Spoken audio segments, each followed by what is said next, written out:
Hello guys, in this video I'm going to show you how to turn on speed traps alert on the Yandex Maps application.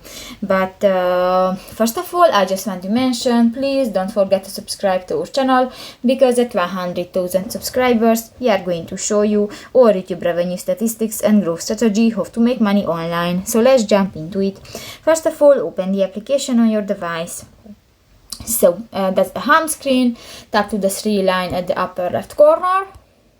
Click to the settings, tap to the map and interface, and scroll down. You can find the road events, and if you use the alerts function, you can find the in navigation mode section, and you can find the speed traps option. Actually, I use this function, but if you want to turn off, click to the next blue circle.